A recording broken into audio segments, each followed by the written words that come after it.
What's going on, crypto miners? Welcome back to the channel. Well, in Pennsylvania today, it is 100 degrees. And guess what? It's going to be 100 degrees for the next several days. And so I thought I'd bring you over to the sheds here, take a look at how they're performing, talk through why I'm going to be powering them down, and some projects I'm going to do while my units and sheds are offline. So let's take a look. All right, so as I said, it's about 100 degrees right now in Pennsylvania. The East Coast is getting blasted right now with a crazy heat dome. We actually might see some network hash rate drop with all the farms in the Midwest and down in Texas that have been powering down. I mean, it's just absolutely crazy. Loads of hosting companies I've heard are under curtailment right now.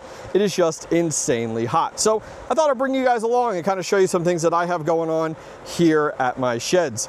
So let's go ahead, jump inside our old shed here. Now, some things to take a look at. This one runs a little bit cooler because it actually has kind of a grassy plain up front here.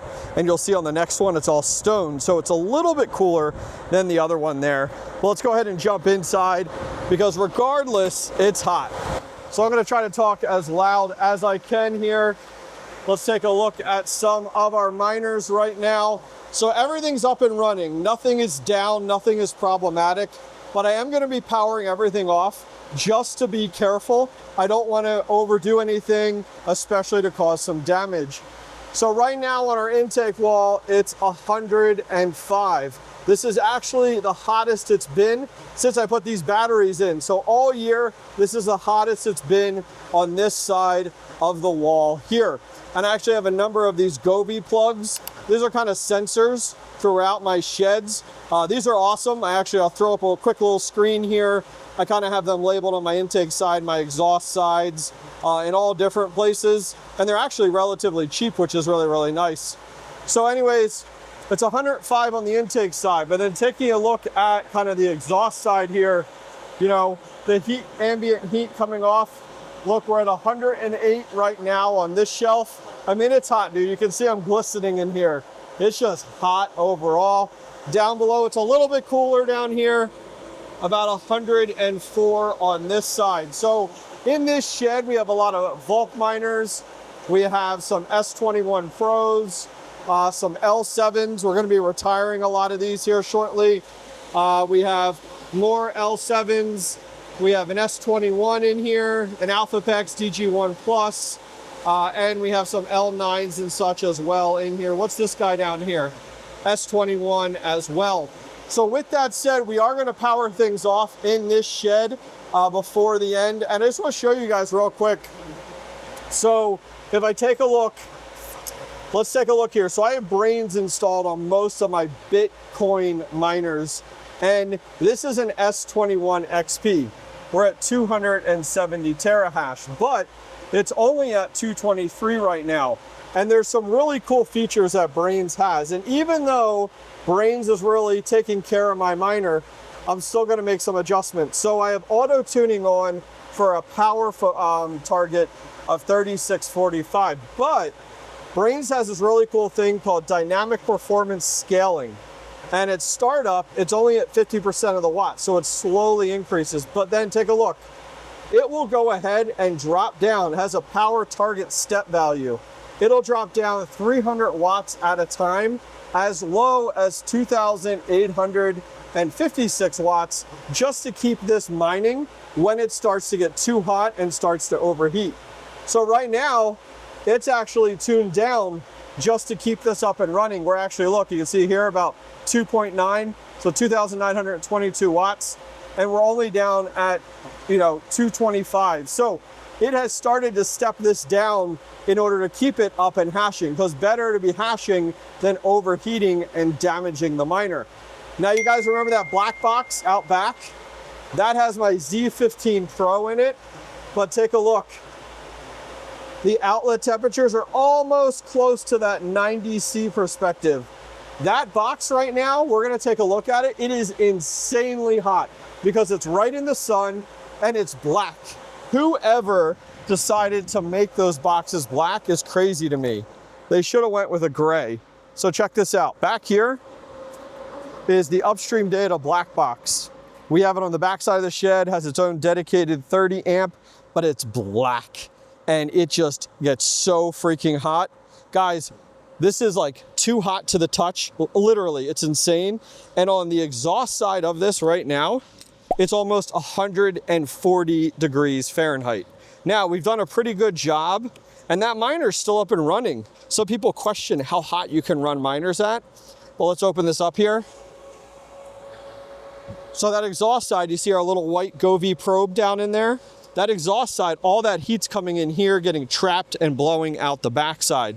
But on the intake side here, it is a lot cooler. It's still about 105 on the intake side, and we put this great divider in place here to help keep everything separated.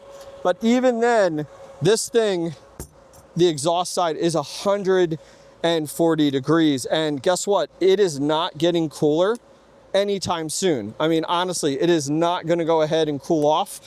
So I'm concerned. I don't wanna damage my hardware. Now, could these things probably run fine? Yes, honestly. I mean, there's places in Texas where it's not 100 degrees, it's 110, 120, and they got ASIC miners running. But I just wanna be careful. I mean, profitability is down really right now, and so I could take a few days because I got some projects to do over there. I'll show you in a minute. So this is our new shed. This shed runs a little bit actually hotter, and I forgot to show you. Let's step back outside. So the new shed, look, there is a shed on this side, so it doesn't get as good of an airflow through it. And you know, the heat, there's a lot of radiant heat coming off of the stone here. So this one does run a little bit warmer than that first shed. So let's take a look. So we are at 104 right now. It did hit 106 today. You can see right there, 106.2. And we do have some immersion miners running in here. We have an L9 over here. We've been running a little solo miner, NerdQX in there. But we do have an L9 in immersion right now. And even on a hot day like today, the immersion's still 47C, that oil. So it's getting really, really hot, which is absolutely wild. And then this one has an A1566i by Canon inside there, and it's hot, definitely warm. Look over here on this side. It's 106 currently right now. We'll put this over here. Here's actually that S21XP that we were just taking a look at, and these are definitely running warm. Woo! It is hot, absolutely. I'm sorry, this one is. This one is here. And you can see over there, we're just about 3,000 watts currently right now. It's got that thing turned down. And this is stock. So this is a stock S21XP. That one's at 3750 right now. So definitely really, really warm. Now, even though those are in immersion and, you know, these are running in that immersion oil, so our dry coolers are doing their job. They're working overtime right now. They actually are back here spinning. And they do actually have, for these units don't come with a sprayer. The bigger units come with a sprayer. It's a little tube that runs across the top or the middle, and it hooks up to a hose. And it runs during the summer as a sprayer to spray onto our radiator there to keep things cool. But these C2 kits, they don't have them, but they do have them on the C6 kits. Now, other than that, while everything is down, we're gonna power it down before I leave today. We got some projects here. So I have some ASICs, and these are not new. I didn't go spend money, even though right now is a great time to buy Bitcoin miners, and especially script miners. I probably would only be buying S21XPs right now, and then maybe L9s and like anything better.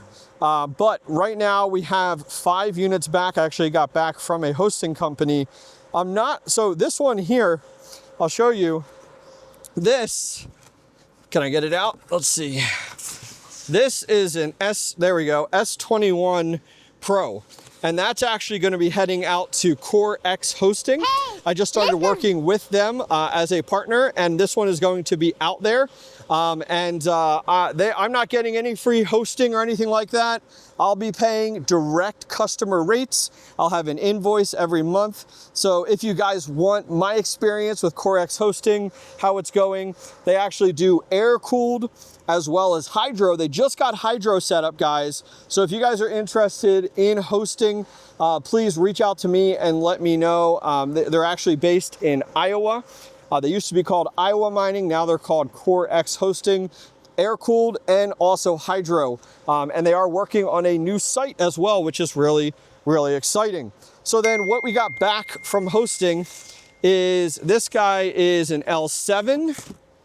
This guy is a Canaan Avalon 1566. This guy is a, this is an old 13 series Canaan. This is absolutely not profitable. And then we have an S19J Pro Plus, 117 terahash. So you might be like, man, these are well past due. And I get it, you're absolutely right. Other than that, projects we got going on, a lot of things. I picked up some Ubiquiti cameras. These are the G4s that I'll plug in. The camera up there is battery powered and it's worked okay. It actually is an FE camera and it's worked okay, but I need to get something plugged in. The batteries are always dying. I don't know if you guys have that issue with the FE battery ones. So I had Mr. Electrician put in an outlet here and I'm gonna go ahead and get one of these plugged in there as well as the other two sheds. Dude, it's so hot. These vents, I'm actually gonna be installing in that door because it is so freaking hot in here. 106 with zero airflow. At least in the sheds there was airflow, right? In here there's nothing. So I'm gonna be putting those vents in the bottom of the door. And then I did pick up a shutter fan from AC Infinity and I'm gonna be installing that all the way up at the top there. Just get some of this hot, hot air out of here to get it moving when I'm here working. Some of these collars, I'll show you guys real quick. I need to replace a bunch of my collars and I never actually expected to do that. Let me step out here, I'll show you guys real quick. So, mostly in the old shed, nothing in the new shed yet, but in the old shed, these are kind of boots. I call them collars. These are boots, right? And so the shroud hooks directly into the boot. It makes it real easy to install and uninstall and reinstall. But I think with some of the airflow in here and the heat, they've started to crack some of that plastic, even though it's supposed to be rated to like 250 degrees Fahrenheit. So I ordered a few more. I'm gonna be replacing some of them in here. There's about one or two that have a crack and it's kind of leaking that hot air back into the shed. So I do have to go ahead and get that fixed, get that cleaned up because we do not want that. And look at this farmer over here. He's going ahead and, I don't know, doing something, cutting up something, but look at all that dirt he's kicking up. Guess where all that's gonna come? Right over here into my shed. Oh, we're gonna have to get some filters replaced here soon. Also, what I'm doing during this project week is I have another Vivor awning that I'm gonna put up over here. This one has worked out amazing, not just for like when it's raining and I'm working over here, but it keeps the sun directly off the front of those doors. That helps out with some of the heat. This one is a little bit shorter. It's different because the way this is designed. This shed, I actually picked out and designed it and it was actually custom built. So you can see it's much bigger above the doors. I don't have that option over here. This was the original shed. So I need to go with a shorter awning. So it'll still come out about 36 inches, but it's much shorter. It's a different design. It's made by the same company. It's not as good, I'm gonna be honest, as that one. That one turned out looked really good, but I don't have the space to install something like that back over here, but eager to get that done. All right, guys, so I got a bunch to do over the next, I'd say about 3 or 4 days. While we have everything powered down, it's a perfect opportunity to take advantage and do some maintenance, do some projects over here. Guys, this is what we're seeing from a bunch of ASIC hosting companies. A lot of them that do fall under curtailment are going ahead and powering down and they're taking advantage of it. New filters, we're doing cleaning, fan replacements, any other hardware they have to replace out. It's a great opportunity. So even though it's a shame to go ahead and power down, it's great to take advantage of this. Well, if you guys have any questions or comments, leave them down below. Would love to hear from you guys. Just wanted to provide you guys an update, be a little real, show you guys that, hey, when it's this crazy hot, it's absolutely not worth risking it with your hardware. All right, I'll see you guys next time. Take care.